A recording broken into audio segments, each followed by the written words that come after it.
কাদা ছোড়াছড়িতে বিশ্বাসী নই, আমরা উন্নয়নে বিশ্বাসী। ফটিকছড়ি, এই অবহেলিত ফটিকছড়িকে যদি আলোকিত করতে চান, এই ফটিকছড়ির অবকাঠামোগত উন্নয়ন সহ শিক্ষা, চিকিৎসা সহ রাস্তাঘাট, ব্রিজ আমাদেরকে যদি জনগণের জন্য সুফল বয়ে আনতে হয়, আপনাদেরকে এবার প্রতীক নয়, প্রার্থীকে দেখে ভোট দিতে হবে। বারবার প্রতীকে ভোট দিয়ে আপনারা ঠকে গেছেন আর তারা জিতে গেছে। এবার আপনারা জিতে যেতে হবে। সারা পৃথিবী পরিবর্তন হচ্ছে, কিন্তু ফটিকছড়ির মানুষ পরিবর্তন হচ্ছে না, ফটিকছড়ির কোনো উন্নয়ন হচ্ছে না। ফটিকছড়ির মানুষের মন মানসিকতা পরিবর্তন করতে হবে। বারবার আপনারা প্রতীক নিয়ে চিল্লাফিল্লা করেন। আমরা প্রতীকে বিশ্বাসী না, আমরা ব্যক্তিতে বিশ্বাসী। যার দ্বারা সংসদ আলোকিত হবে বিশ্বের জমিনে, যার মাধ্যমে আপনারা সম্মানিত হবেন, যেখানে যে সমস্ত প্ল্যাটফর্মে আপনাদের কথা তুলে ধরতে পারবে, আপনারা তাদেরকেই জয়যুক্ত করবেন। আপনারা যাকে খুশি তাকে ভোট দেন, কিন্তু ভোট কেন্দ্রে যেতে হবে। গত কয়েকটা নির্বাচনে মানুষ ভোট কেন্দ্র বিমুখ হয়ে গেছে, আমরা সেটা ফিরিয়ে আনতে চাই। গণতন্ত্রের এই অধিকার প্রতিষ্ঠিত না হলে দেশের মধ্যে বিশৃঙ্খলার সৃষ্টি হবে। এই জন্য আপনারা প্রত্যেকেই নির্বিঘ্নে নির্ভয়ে আপনারা ভোট কেন্দ্রে যাবেন এবং আহলে সুন্নাত ওয়াল জামাতকে জয়যুক্ত করবেন, সুন্নি জোটকে জয়যুক্ত করবেন। শুধু ফটিকছড়ি নয়, আমাদের যেখানে যেখানে 3 দলের প্রার্থী দাঁড়িয়েছে তাদেরকে জয়যুক্ত করবেন এবং দোয়া করবেন। আমরা দুনিয়া এবং আখিরাতে দুই জায়গার জন্য কাজ করি, শুধু দুনিয়ার জন্য নয়। এই দেশ থেকে দুর্নীতি মুক্ত করতে হলে, সন্ত্রাস মুক্ত করতে হলে আমাদেরকে এই ফটিকছড়ির জনগণকে একসাথে হয়ে কাজ করতে হবে। আপনাদের ভবিষ্যৎ প্রজন্মকে যদি একটা সুন্দর ফটিকছড়ি উপহার দিতে চান, তাহলে আপনারা এখন থেকে কাজ শুরু করতে হবে।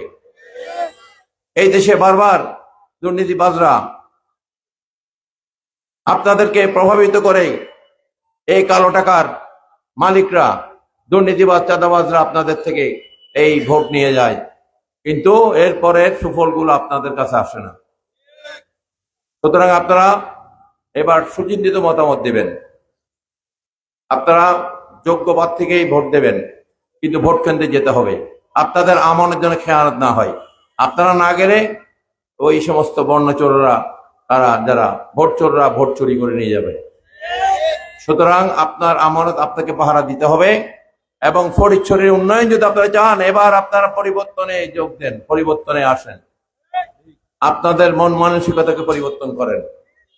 এই ফটিকছড়ির শিক্ষা ব্যবস্থা থেকে শুরু করে চিকিৎসা ব্যবস্থা, প্রতিটা ক্ষেত্রে 10 বছর 15 বছর আগে যে রূপ, সে একই রূপ রয়ে গেছে। সবাই বারবার কথা দিয়ে যায়, কিন্তু কারো খবর নেই।